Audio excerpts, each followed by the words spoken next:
2024년 그 어느 때보다 하나님의 사랑과 은혜가 더 풍성하게 경험되어지는 우리 모든 성도님들 되실 수 있기를 주님의 이름으로 축복합니다. 무엇보다 2024년 여러분과 함께 사도행전을 함께 배워가기를 원합니다. 사도행전을 통해 우리 교회 가운데 함께 하시는 하나님의 이야기 또한 확인하는 순간이 될 수 있기를 소원합니다.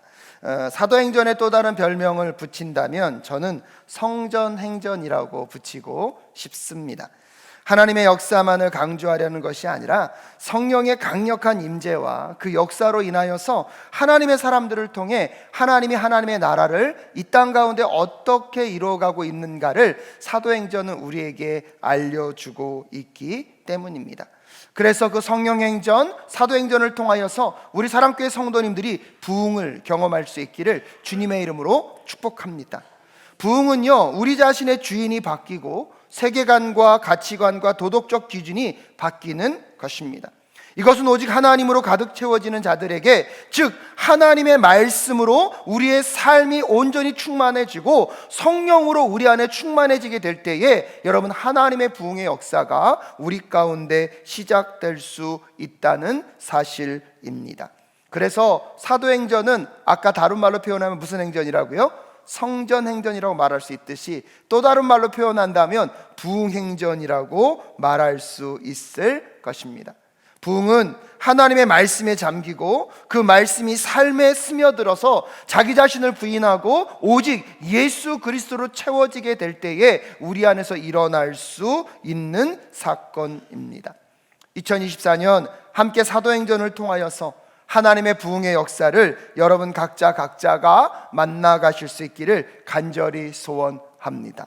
여러분의 가정과 우리의 교회와 우리가 살아가는 삶의 터전 속에 이 사도행전의 수많은 증언의 역사가 이제 여러분도 그 부흥을 경험하고 그 성령과 함께 동행하며 여러분이 사도행전의 주인공이 되듯이 여러분의 삶 속에 부흥의 역사를 써갈 수 있는 2024년이 되실 수 있기를 주님의 이름으로 축복합니다. 그래서 오늘부터 긴 여정을 시작합니다. 2024년 동안 사도행전을 함께 읽고 묵상하고 배워가면서 여러분, 그 시대 때만 있었던 성령이 아니라 오늘 이 시대 때에 우리와 함께하고 있는 그 성령의 역사를 꼭 경험하실 수 있기를 주님의 이름으로 축복합니다. 이 사도행전의 저자는요, 누가입니다. 누가는 바울과 함께 긴밀한 사역을 했던 사람 중에 한 사람이고요, 역사가이기도 하면서 의사였습니다. 그래서 이 누가가 쓴 서신서에 보면 의사로서의 그가 진술할 수 있는 내용만을 우리가 확인할 수가 있는데요, 특별히 사도행전에서 보면 베드로가 안진뱅이를 고치는 기적을 이 누가가 묘사할 때 이렇게 표현하고 있습니다. 사도행전 3장 7절 함께 읽을까요? 시작. 그의 오른손을 잡아 일으켰다. 그는 즉시 다리와 발목에 힘을 얻어서라고 이야기하면서 보통 사람이었으면 그가 오른손을 잡아 일으켰다라고 끝날 텐데 일으켜지면서 다리와 발목에 힘이 붙었다는 것은 누가가요, 무엇이기 때문에요? 의사기 때문에 의사적 진술을 포함할 수 있다는 것을 우리는 알 수가 있습니다. 이렇게 의사이면서 역사가였던 이 누가가요, 오늘 1절 말씀에 보면 사도행전을 쓰기 전에 다른 책을 썼다라고 이야기하고 있습니다. 1절 말씀 함께 읽겠습니다. 시작. 데오빌로님, 나는 첫 번째 책에서 예수께서 행하시고 가르치신 모든 일을 다루었습니다라고 이야기하고 있습니다. 앞에 사도행전 전에 첫 번째 책이 있었다는 것은 사도행전이 몇 번째 책이라는 것입니까? 두 번째 책이라는 것입니다. 여러분이 예상하고 있으시겠지만 여러분, 이 누가가 썼던 첫 번째 책은 무슨 책입니까? 누가복음입니다. 많은 사람들이 사도 바울을 한참 외치다가 여러분, 사도행전의 저자가 누구입니까? 스피드 퀴즈를 하면 많은 사람들이 바울 이렇게 얘기합니다. 근데 여러분, 그렇지 않습니다. 사도행전의 저자는 누구입니까? 누가입니다. 근데 오늘 사도행전의 저자가 누가임을 밝힌과 동시에 첫 번째 책이 먼저 있었는데 그 첫 번째 책이 무엇입니까? 누가복음이라는 것입니다. 그래서 그 누가복음과 이 사도행전은 같은 저자가 쓰고 있고요, 마치 어떤 의미에서 보면 누가복음이 상이라면 이 사도행전은 하로 연결됐습니다. 그래서 어떤 분들은요, 누가행전이라는 표현도 쓰기도 합니다. 그것을 알 수 있는 것이 오늘 보면 1절에 보면 이름이 등장하는데 누가 등장합니까? 데오빌로님이라고 등장하고 있습니다. 이 데오빌로는요, 하나님을 사랑하는 사람, 하나님의 친구라는 뜻을 가지고 있습니다.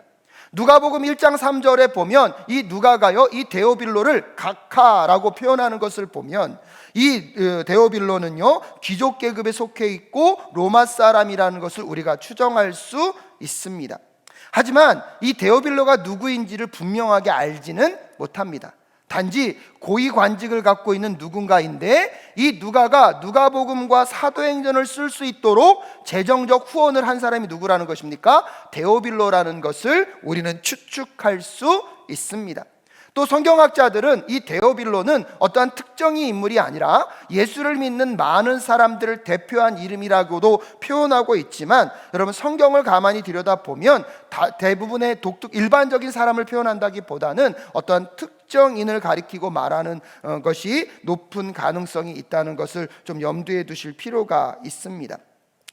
그러면서 사도행전을 시작하면서 먼저 누가는요, 1절과 2절과 3절에서 그가 앞에 썼던 누가복음의 내용을 먼저 정리하고 있습니다. 무엇보다도 예수님은 온 인류의 구원을 위해 하나님이셨지만 인간의 몸으로 이 땅 가운데 오셨습니다. 성령으로 마리아에게 잉태되어서 여러분 가장 낮은 자의 모습으로 상징되어지는 말구유에서 태어나셔서 이 땅 가운데 오셨습니다. 그도 우리와 똑같이 키가 자라가고 몸이 자라가고 성숙해 가면서 많은 사람들에게 사랑스러워져 가셨고요, 무엇보다도 성인이 되셨을 때에, 공생애가 시작되었을 때에 하나님 나라의 복음을 선포함과 동시에 하나님의 나라를 가르치셨습니다. 세리와 죄인들과 함께 하시면서 섬김과 사랑의 모범을 보여주셨을 뿐만 아니라 병든 자와 고통받는 자, 특별히 귀신 들린 자들을 고쳐주시면서 하나님의 나라가 이 땅에 이미 시작되었음을 그들에게 보여주셨고 나타내 보여주셨습니다. 우리와 똑같은 감정과 우리와 똑같은 마음과 경험을 하셨지만 죄는 하나도 없으신 분이셨습니다. 그 예수 그리스도께서 우리의 죄를 대신하여서 십자가의 모진 고통과 고난을 당하시고 죽임을 당하셨습니다. 그렇게 2절의 말씀을 여러분 제가 풀어서 설명한 건데, 누가복음에서는 예수님이 이 땅에 오심과 이 땅에서 그분이 어떤 일을 하셨고 십자가에 어떻게 죽으셨음을 설명했다는 것입니다. 하지만 거기에만 머무는 것이 아닙니다. 예수님은 십자가에서 죽으심을 당하셨을 뿐만 아니라, 여러분 3절 말씀 함께 읽겠습니다. 시작. 예수께서 고난을 받으신 뒤에 자기가 살아계심을 여러 가지 증거로 드러내셨습니다. 그는 40일 동안 그들에게 여러 차례 나타나시고 하나님 나라에 관한 일들을 말씀하셨습니다 라고 이야기하면서 누가복음에서 예수님은 십자가에 죽으셨지만 죽은 것에 머문 것이 아니라 그분은 무엇 하셨다고요? 부활하셨다고요. 그 부활하셔서 40일 동안 예수 그리스도가 부활하셨음을 많은 증인들과 사람들에게 나타내 보여주셨다는 것입니다. 이 예수님의 부활 사건이 왜 우리에게 중요합니까? 여러분, 예수님은 부활을 통하여서 4가지 증거를 우리에게 말씀하십니다. 첫 번째는 무엇이냐면, 예수님이 직접 말씀하셨던, 내가 십자가에서 고난을 당하고 죽임을 당할 것이지만 내가 무엇할 것이다? 부활할 것이다 라는 그 말씀이 예수님의 부활을 통하여서 증명되었습니다. 마가복음 8장 31절 말씀 함께 읽겠습니다. 시작. 그리고 예수께서는 인자가 반드시 많은 고난을 받고 장로들과 대제사장들과 율법학자들에게 배척을 받아 죽임을 당하고 나서 사흘 후에 살아나야 한다는 것을 그들에게 가르치기 시작하셨다. 예수님은 이렇게 말씀하셨는데요, 그분은 그 말씀을요 부활을 통하여서 무엇 하셨습니까? 증명하셨습니다. 두 번째는요, 예수님께서 하나님의 아들이심을 부활을 통하여서 증명하셨습니다. 로마서 1장 4절 말씀 함께 읽겠습니다. 시작. 성령으로 죽은 사람들 가운데서 부활하심으로 나타내신 권능으로 하나님의 아들로 확정되신 분이십니다. 그는 곧 우리 주 예수 그리스도이십니다. 할렐루야. 그래서 로마서 1장 4절에서 예수님의 부활을 통하여서 예수님이 누구의 아들이심을요? 하나님의 아들이심을 증명했다는 것입니다. 그리고 세 번째는요, 예수 그리스도는 부활을 통하여서 구원 사역이 실패한 것이 아니라 무엇했다고요? 성공하셨음을 확증하십니다. 로마서 4장 25절 말씀 함께 읽겠습니다. 시작. 예수는 우리의 범죄 때문에 죽임을 당하셨고 우리를 의롭게 하시려고 살아나셨습니다. 로마서 4장 25절에서 예수 그리스도께서 우리의 죄 때문에 십자가에서 뭐 하셨다고요? 죽으셨다고요. 근데요, 죽으신 거로 끝난 것이 아니라 그분은 우리를 의롭게 하시려고 다시 어떻게 하셨습니까? 살아나셨습니다. 그래서 그 부활을 통하여서 많은 사람들이 예수님이 십자가의 죽으심으로 인하여서 예수의 사역은 실패했다고 이야기하였지만, 오히려 성경은요, 그 죽으심 때문에 누구의 죄가 사함을 받았습니까? 우리의 죄가 사함을 받았고, 그분이 부활하심으로 인하여서 그분의 그 죄석 구속의 사역이 완성됐고 여러분 확정되었음을 우리에게 이미 말씀하여 주셨는 줄로 믿습니다. 그래서 네 번째로 이 부활은요, 예수가 그리스도 즉 우리의 주 되심을 이미 선포하고 있습니다. 사도행전 2장 36절 함께 읽겠습니다. 시작. 그러므로 이스라엘 온 집안은 확실히 알아두십시오. 하나님께서는 여러분이 십자가에 못 박은 이 예수를 주님과 그리스도가 되게 하셨습니다. 할렐루야. 그래서 그 부활을 통하여서 예수 그리스도가 우리의 주 되심을 확증했다는 것입니다. 사랑하는 여러분, 부활을 통해 예수님께서 이 땅에 오신 이후 그분의 가르침과 그분의 삶과 십자가의 죽음이 허무한 것이 아님을 오늘 우리에게 여러분 누가는 다시 일깨워 주고 있습니다. 부활을 통하여서 예수님은 죽은 몸이 여러분 생명만을 얻은 것이 아니라 예수님이 이 땅을 살아갔던 그 모든 삶의 이야기 속에 부활을 통하여서 하나님은요 생명력을 공급하셨습니다. 오늘 그 예수 그리스도와 함께 우리도 부활하게 될 줄로 믿습니다. 예수님이 우리의 부활의 첫 열매가 되셨기 때문에 예수를 믿는 모든 자들은요 누구와 함께 부활할 것입니까? 예수 그리스도와 함께 부활하게 될 줄로 믿습니다. 여러분, 그러기에 이 땅에서 사는 여러분의 이야기, 여러분의 삶의 이야기, 예수 때문에 고난과 어려움을 당한다 할지라도, 예수님 때문에 억울함과 핍박을 당한다 할지라도, 세상에서는 인정해주지 않는 삶의 이야기가 있다 할지라도 여러분, 여러분의 삶은 이 땅에서 끝나는 것이 아니라 예수님과 함께 무엇 하신다고요? 부활하신다고. 그 부활의 그때에 여러분에게 단순한 생명만을 연장시켜주는 것이 아니라 이 땅에서의 여러분의 이야기 속에서도 하나님이 부활을 통하여서 생명력을 공급해 주실 줄로 믿습니다. 그러게 여러분, 우리는요 그 부활을 바라보며 이 땅에서 어떤 어려움과 힘겨움이 있다 할지라도 여러분 부활의 소망을 갖고 살아내는 우리 모두가 될 수 있기를 주님의 이름으로 축복합니다. 이렇게 누가는요 사도행전을 쓰기 전에 먼저 썼던 누가복음의 이야기를 1절과 2절과 3절에서 요약해 놓고 있습니다. 다시 한번 말씀드리면 첫 번째 책인 누가복음을 통해 예수 그리스도의 탄생, 고난과 십자가의 죽으심을 통한, 하지만 여러분 무엇으로 다시 죽음을 이기셨습니까? 부활로 승리하고 이기시고 승천하신 이야기를 누가복음에서 설명해 주었습니다. 그리고 나서 여러분 이렇게 설명하는 이유는 이제 앞으로 사도행전을 통하여서는 어떤 이야기를 써갈 것인지, 승천하신 그 예수께서 육적으로는 우리와 함께 할 수는 없지만 그분이 우리에게 무엇을 보내주셨어요? 성령님을 보내주셔서 그 성령님과 함께 예수 그리스도의 역사를 이 땅 가운데 이루어가는 그 내용을 어디에 기록하겠다는 것입니까? 사도행전에 기록할 것임을 우리에게 알려주고 있으십니다. 그러면서 그 제자들에게 여러분 그 대화 중에 중요한 것을 명령하고 계십니다. 우리 4절과 5절 말씀 함께 읽겠습니다. 시작. 예수께서 사도들과 함께 잡수실 때에 너희는 예루살렘을 떠나지 말고 내게서 들은 아버지의 약속을 기다려라. 요한은 물로 세례를 주었으나 너희는 여러 날이 되지 않아서 성령으로 세례를 받을 것이다 라고 이야기하면서 첫 번째로 예수님께서 제자들에게 어디를 떠나지 말라고요? 예루살렘을 떠나지 말고. 하지만 떠나지 말라는 데는 이유가 있습니다. 무엇을 기다려라? 성령을 기다려라. 하지만 여러분, 이 예루살렘은요, 제자들에게는 어떤 지역이었을까요? 이 예루살렘은 이 제자들에게 여러분 어떤 장소였을까요? 오늘 떠나지 말라고 명령하신다는 뜻은 있고 싶은 장소입니까? 있고 싶지 않은 장소입니까? 예, 여러분 굳이 떠나지 말라고 말씀하신다는 뜻은 있고 싶지 않은 장소예요. 하지만 여러분, 이 제자들에게 있어서는 이 예루살렘은 정말 있고 싶지 않은 장소입니다. 왜냐하면 여러분, 엄밀한 의미에서 보면 그들이 그렇게 사랑했고 사모했고 쫓았던 예수 그리스도가 어디서 죽임을 당하십니까? 예루살렘에서 죽임을 당하십니다. 그분의 죽으심으로 희망도 잃어버리고 소망도 잃어버린 것이 바로 이 예루살렘입니다.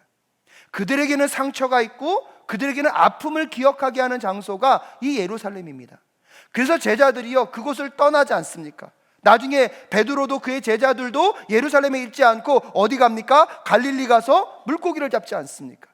예루살렘은요, 그들이 있고 싶은 장소가 아니라 어떤 장소입니까? 떠나고 싶은 장소.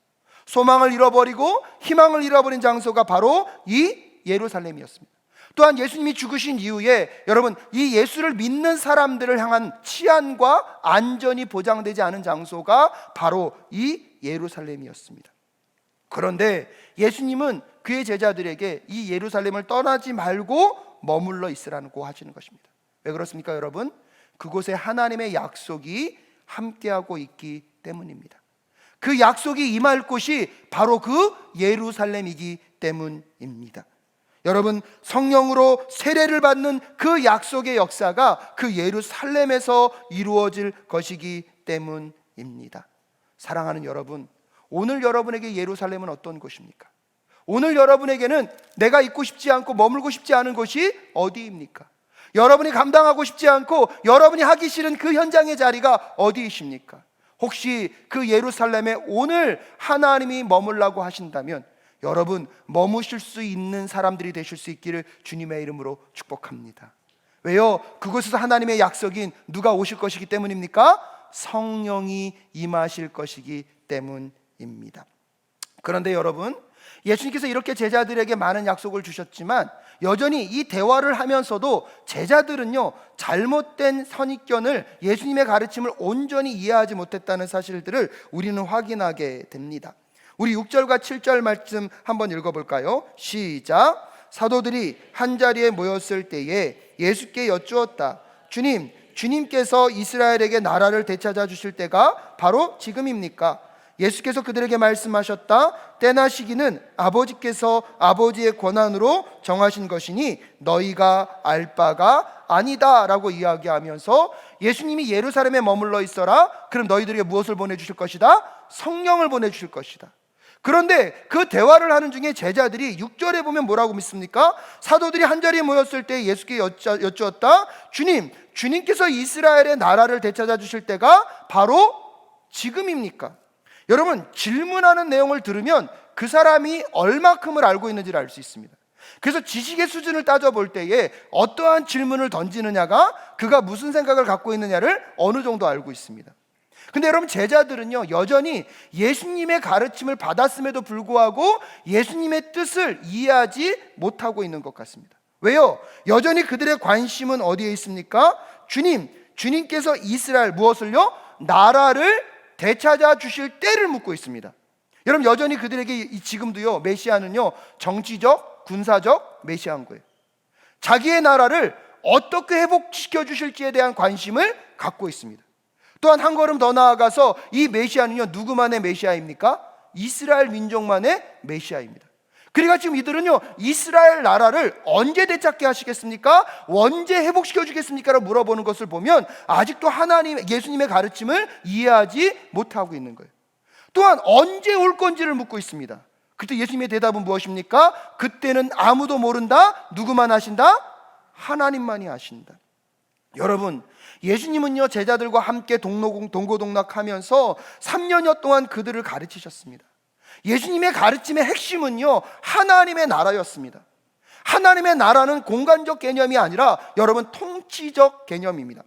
하나님의 통치와 다스림이 있는 곳이 곧 하나님의 나라입니다. 그래서 그 하나님의 통치가 임하는 그곳에서 우리의 생각이 바뀌고 우리의 가치관이 바뀌고 우리의 삶의 이야기가 바뀌어가게 될 때 우리가 살아가는 그 땅도 하나님의 질서와 하나님의 가치와 하나님의 뜻으로 변화되어져 갈 줄로 믿습니다. 그렇기 때문에 하나님의 통치가 있는 그곳이 그 어디나 무엇이 될 수 있는 것입니까? 하나님의 나라가 될 수 있는 것이고요. 그렇기 때문에 엄밀한 의미에서 보면 하나님의 나라는 정치적, 군사적 나라가 아니라 영적인 나라임을 예수님이 제자들에게 그렇게 가르쳤음에도 불구하고 3년의 가르침이 지났음에도 불구하고 여전히 제자들은요, 예수님의 가르침을 오해하고 있었던 것입니다. 그렇기 때문에 그들의 질문이 나라를 언제 되찾을 수 있습니까? 이스라엘만을 바라보고 있고요, 여러분 어느 때인지를 묻고 있는 것입니다. 여전히 예수를 믿으면서 우리의 관심이 이 땅에서 얼마나 잘 먹고 잘 살고 부와 명예와 건강과 풍성함, 언제 내 삶은 보란듯이 다른 누군가와 잘 살 수 있습니까? 하나님께 묻는다면 여러분 오늘 이 이스라엘 민족들이 질문하는 것과 별반 다르지 않을 것입니다. 여러분, 우리는 이 땅에서 어떻게 살고 어떠한 것을 누리느냐의 문제가 아니라 오늘도 우리의 삶이 주인의 누구이신지를 물을 줄 아는 하나님 나라 백성의 삶을 살아가실 수 있기를 주님의 이름으로 축복합니다. 우리의 관심은 이 땅에서 어떠한 성공과 성취를 거두며 주님 언제 나도 이 어두컴컴한 곳에 해 뜨고 쨍할 날이 올 수 있습니까? 그것을 기대하는 것이 아니라 어둠의 터널을 지난다 할지라도 누가 나와 함께 하시면요? 하나님이 나와 함께 하시면 그곳이 하나님 나라가 될 수 있음을 고백하는 우리 모두가 될 수 있기를 주님의 이름으로 축복합니다.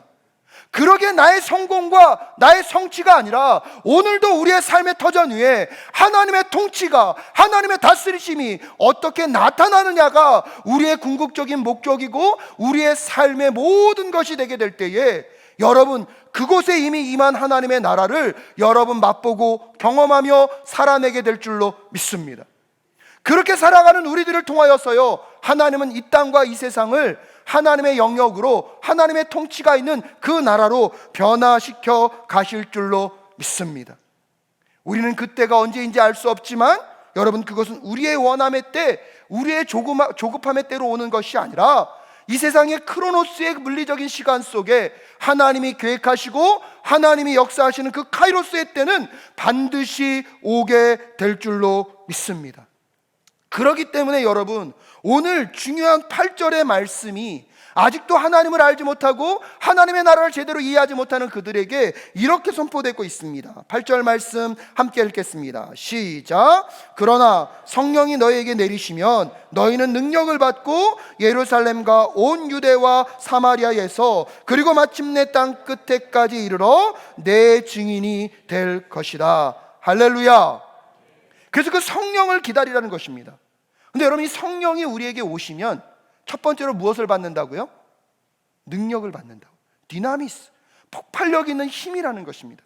근데 그것은 우리의 능력이나 실력이 아니라 누구의 능력입니까? 하나님의 능력입니다. 그것으로 하나님께서 우리에게 우리의 삶 속에서 우리가 감당할 수 없는 일들을 감당케 하시는데 그 두 가지 특징이 무엇이냐면 첫 번째는요, 경계를 넘어가게 하신다는 것입니다. 여러분 오늘 본문 말씀 잘 보십시오. 8절에 보면 너희는 능력을 받고 어디서부터 시작합니까? 예루살렘과 온 유대와 사마리아에서 그리고 마침내 어디까지요?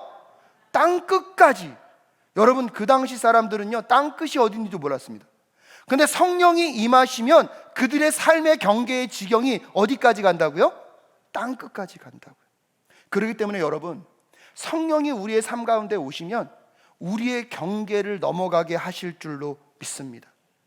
이스라엘 민족들은요 아직도요 구원을 받을 때 누가 구원받는 게 중요합니까? 자기 민족만. 근데 여러분 하나님은 이스라엘 민족만을 위해서 오셨습니까? 온 열방을 위해서 오셨습니까? 여러분 성령이 임하시면 그걸 깨닫게 될 줄로 믿습니다. 신앙생활을 감당하게 될 때 나 혼자 예수 잘 믿는 게 중요합니까? 내 이웃도 잘 믿어야 합니까? 나 혼자 잘 먹고 잘 사는 게 중요합니까? 내 이웃도 잘 먹고 잘 살아야 하는 것입니까? 여러분 우리 교회만 부흥되고 우리 교회만 성도들이 많이 몰리면 좋습니까? 이웃 교회도 함께 부흥하는 것이 중요합니까? 여러분, 오늘 이 시간 성령이 우리에게 임하신 증거는요, 오늘도 그 성령은 여러분의 경계를 극복하고 넘어서게 하시는 성령님이신 줄로 믿습니다. 그런 점에서 여러분의 기도의 경계는 어디까지 머물고 있습니까? 우리 사랑교회 중보기도가 어디까지 나아가고 있습니까? 여러분의 나눔과 섬김의 영역은 어디까지 있습니까? 2024년 정말 성령의 임재 속에 우리 사랑교회 성도님들의 삶의 경계가 넓어질 수 있기를 주님의 이름으로 축복합니다. 신앙의 경계가, 믿음의 경계가, 기도의 경계가, 섬김과 나눔의 경계가 여러분 점점 확장되어져 가는 2024년 되실 수 있기를 주님의 이름으로 축복합니다. 그리고 성령이 임하게 될 때의 두 번째 특징은요, 하나님의 증인이 된다는 것입니다. 여러분, 증인은요 경험한 사람들입니다. 들은 사람은 증인이 될 수 없습니다. 어떠한 사람들만 증인이 될 수 있습니까? 경험한 사람들만이, 직접 보고 그 현장에 있었던 사람들만이 증인이 될 수 있습니다. 예수님이 이 땅 가운데 오심으로 이 땅에 이미 하나님의 나라가 시작되었습니다. 할렐루야. 하지만 아직 완성되지는 않았습니다. 근데 그 예수님께서 승천하시면서 우리에게 누구를 보내주심으로? 성령님을 보내주심으로 그 성령님과 함께 우리에게 다시 예수님의 초림과 재림 사이에서 예수 그리스도가 예수 그리스도가 계획하신 그 일들을 우리를 통하여서 함께 이루어 가시는 역사들을 써가기를 기대하고 계십니다. 그래서 여러분, 우리에게 성령이 임하시면 오늘도 우리가 그 다시 오실 예수 그리스도를 바라보며 그 성령과 함께 그분이 주시는 능력으로 오늘도 하나님의 역사를 이 땅 가운데 경험하시는 증인들이 되실 수 있기를 주님의 이름으로 축복합니다. 그래서 2024년 하나님이 우리와 어떻게 함께 하셨는지 여러분의 삶에 살아있는 간증들이 정말 우리 사랑교회 이 사랑행전에 더 가득하게 쓰여지는 이 한 해 되실 수 있기를 주님의 이름으로 축복합니다. 근데 여러분, 저는요 오늘 설교를 준비하면서 이러니까 여러분, 우리가 성령을 받아 여러분 증인이 되고 역사를 나타냅시다 이렇게 강하게 말하고 싶은데, 사실은 여러분, 저는 오늘 여러분과 함께 한번 9절과 10절을 좀 더 묵상해 봤으면 좋겠습니다. 여러분, 우리 9절 말씀 한번 읽어볼까요? 시작. 이 말씀을 하신 다음에 그가 그들이 보는 앞에서 들려올려 가시니 구름에 쌓여서 보이지 않게 되었다라고 얘기하고 있습니다. 여러분, 누가는요 오늘 의도적으로 예수님의 승천의 장면을 이미지화하고 있습니다. 예수님이 누가 보시는 앞에서요? 제자들이 보시는 앞에서 어디로 올라가셨습니까? 하늘로 올라가셨어요. 하늘로 올라가시고 나서 구름이 쭉 덮이니까 이제 예수님이 보입니까? 안 보입니까? 여러분, 오늘은요 누가가요 의도적으로, 여러분 예수님이 부활하실 때는 그걸 우리에게 보여줬습니까? 안 보여줬습니까? 안 보여줬어요. 예수님의 모든 사건이요 우리가 인식하지 못하게 했어요. 근데 누가복음에서, 사도행전에서 누가는 의도적으로 예수님이 승천하셨어요, 그리고 가셨어요, 구름이 어떻게 됐어요? 갇혔어요. 이게 뭘 말하고자 하는 것입니까? 근데 여러분, 이 장면을 가만히 생각해 보면 이제 예수님은요 다시 이 땅 가운데 오시기 전까지는 이 땅에서 우리가 예수님을 만날 수 있습니까? 없습니까? 여러분, 우리는 그분과 같이 안 있어서 이걸 잘 모르겠지만 여러분, 제자들의 입장에서 한번 생각해 보십시오. 3년 동안 그분과 동락동락했고 목숨 걸고 그분과 같이 있었어요. 근데 그분이 십자가에 죽으실 때 그들은 뭐 했어요? 배신하고 배반했어요. 근데 그 예수가 죽은 게 아니라 뭐 하셨어요? 부활하셔서 그들에게 찾아오셨을 때 여러분, 그들의 삶이 완전히 바뀌지 않았습니까? 그 어느 때보다 예수 그리스도가 너무나 좋고 너무나 감사하고 그분과 40일 동안 얼마나 행복한 시간을 보냈겠습니까? 근데 여러분, 이제 그 예수님이 이 땅에서는 다시 뭐 할 수 없어요? 만날 수 없는 거예요. 누가는 의도적으로 이 장면을 이미지화 시키면서 이제 제자들은 이 땅에서는 누구와 함께 할 수 없다? 예수님과 육적으로 함께 할 수 없는 장면을 보여주고 있는 거예요. 제가 오늘 이 말씀을 묵상하다가 저는 아버님의 장례식이 떠올랐습니다. 여러분, 장례식 절차 중에 입관식이라는 게 있더라고요. 제가 미국에 있을 때 몰랐는데 한국은 입관식이라는 게 있더라고요. 입관식이 뭔지 여러분 아시죠?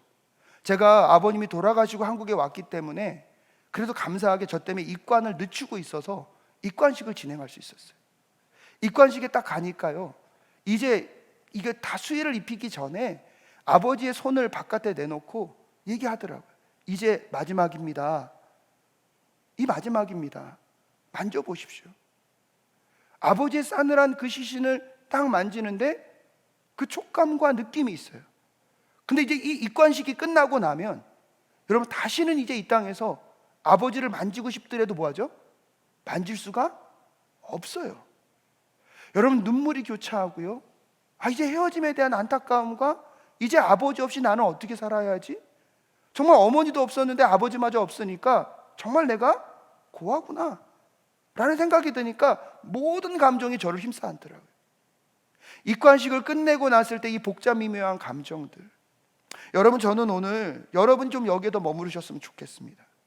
우리는 성령이 임하시면 권능을 받고 능력을 받고 막 그런 것들에 너무 집중하다 보니까 오늘 누구의 마음을 잃어버렸습니까?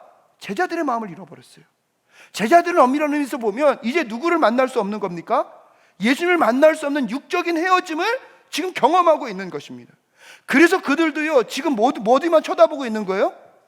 하늘을 쳐다보고 있는 거예요. 이제 예수님 없이 우리가 어떻게 할까? 그들의 당혹스러움, 그들의 쓸쓸함, 어떤 한편에서 보면 예수님 없이 우리가 이 일을 어떻게 감당할 수 있을까 하는 그런 두려움들이 제자들을 감싸안지 않았을까요? 여러분들 근데 그 순간에 여러분 하나님의 천사가 그들에게 말합니다. 10절에 예수께서 떠나실 때에 그들이 하늘을 쳐다보고 있는데 갑자기 흰옷을 입은 두 사람이 그들 곁에 서서, 여러분 11절 말씀 함께 읽겠습니다. 시작. 사람들아 어찌하여 하늘을 쳐다보면서 서 있느냐? 너희를 떠나서 하늘로 올라가신 이 예수는 하늘로 올라가시는 것을 너희가 본 그대로 오실 것이다 하고 말하였다라고 이야기하면서 여러분 11절에서 의도적으로 사도들을요 누구라고 부르고 있습니까? 갈릴리 사람들이라고 부르고 있습니다. 지역의 이름을 두고 얘기하고 있습니다. 근데 앞에서는요 그들이 사도들이 모였을 때에, 제자들이 모였을 때에, 무리들이 모였을 때라고 설명하고 있는데 11절에서 의도적으로 천사들이요 뭐라고 얘기하고 있습니까? 갈릴리 사람들아. 그것은 마치 이 땅에 있는 우리에게 하울곡동 사람들아 말하는 것과 똑같은 거예요. 예수님과 헤어지고 마음이 어찌할 줄 몰라 답답하고 당황하고 이제 어떻게 해야 될까를 염려에 두며 하늘 바라보고 있는 그들에게 오늘 뭐라고 말하고 있는 것입니까? 갈릴리 사람들아, 너희들이 본 그 예수가 다시 오실 것이다. 그러니까 너희들이 이 땅을 살아간다는 것을 잊지 말고 그 갈릴리에서부터 다시 하나님의 역사를 써갈 것이라고 도전하고 있는 것이 아닐까라고 저에게는 다가왔습니다. 2024년 여러분 한 해를 시작하며 여러분의 삶에 어떤 어려움과 힘겨움이 있으십니까? 무언가를 해보겠다는 마음보다는 무언가를 할 수 없어서 당황스럽고 혼자 남겨진 것 같아서 너무나 어렵고 쓸쓸한 분들이 계십니까? 내 원함과 기대대로 되기보다는 기대대로 되지 않은 것들 때문에 여러분의 마음과 심령이 너무나 어려운 분들이 혹시 이 자리에 계십니까? 예루살렘같이 소망도 없고 희망도 잃어버린 곳, 있고도 싶지 않은 그곳, 하지만 하나님이 그곳에서부터 다시 성령을 기다리라고 오늘 우리에게 말씀하고 계십니다. 믿음의 확신도 없고 두려움과 떨림에 복잡한 감정에 쌓여있다 할지라도 너희들이 그 예루살렘에서 오늘 성령을 기다리라고 우리에게 말씀하고 계십니다. 놀라운 것은 갈릴리는 그 당시 중심부가 아니라 변두리였습니다. 누구에게도 알려지지 않은 지역이었습니다. 하지만 그 하찮은 땅, 그곳에 살고 있는 이 갈릴리 사람들아, 성령이 너희들에게 임하시면 거기서부터 하나님은 열방을 향하여서 나아갈 주의 백성들을 만드시고 하나님의 영광스러운 나라를 만들어 가실 것임을 사도행전을 통하여서 오늘 우리에게 말씀하고 계신 줄로 믿습니다. 사랑하는 여러분, 오늘 여러분에게 그 예루살렘은 어디입니까? 그 예루살렘에서 성령님과 함께하는 승리의 찬가를 부를 수 없는 내 마음의 복잡한 감정, 아버지를 잃어버리고 예수님을 잃어버리고 어찌할 바를 몰라하고 있는 그 제자들에게 찾아오셔서 갈릴리 사람들아, 갈릴리 사람들아, 너희들이 본 그대로 우리 예수 그리스도는 다시 오실 것이니 너희들에게 힘들고 어려운 곳이지만 그 예루살렘에서 성령을 기다리라, 성령을 기다리라 말씀하시는 그 하나님의 음성이 들리시는 오늘 이 시간 되실 수 있기를 주님의 이름으로 축복합니다. 그 성령님이 우리와 함께 하실 때 여러분 우리는 우리다워질 수 있습니다. 그 성령님이 우리와 함께 하실 때 나는 나와 나다워질 수 있고요, 교회는 교회다워질 수 있는 유일한 길이 성령이 우리와 함께 하실 때임을 꼭 잊지 않는 우리 모두가 될 수 있기를 주님의 이름으로 축복합니다. 그래서 우리가 원하지 않았던 그 예루살렘에서, 여러분 세상은 알아주지 않는 그 갈릴리에서 그 성령 하나님과 함께 여러분의 경계를 뛰어넘어서 열방으로 나아가는 주의 백성 되실 수 있기를 주님의 이름으로 축복합니다. 여러분, 그 열방으로 나아가는 역사 속에 하나님의 이야기가 여러분의 삶 속에 경험되어서 성령과 함께하는 증인의 삶을 살아내는 우리 모두가 될 수 있기를 주님의 이름으로 축복합니다. 여러분, 오늘 이 찬양을 고백하면서 2024년 성령 하나님, 나의 예루살렘에 찾아와 주십시오. 성령 하나님, 나의 갈릴리로 찾아와 주십시오. 아직은 어떻게 살아가야 할지, 어떻게 이 일들을 감당해야 될지 너무나 혼돈스럽고 복잡합니다. 예수님을 떠나보내고 복잡한 감정 가운데 있을 그 제자들, 그 사도들에게 찾아오셔서 갈릴리 사람들아, 너희들이 본 그대로 예수 그리스도는 오실 것이다. 사랑하는 여러분, 큰 결단이 없어도 괜찮습니다. 하지만 오늘 시작하면서 나의 갈릴리와 나의 예루살렘에서 성령을 기다리며 그 성령 하나님과 함께 시작할 것을 고백하며 나아가는 우리 모두가 될 수 있기를 간절히 소원합니다.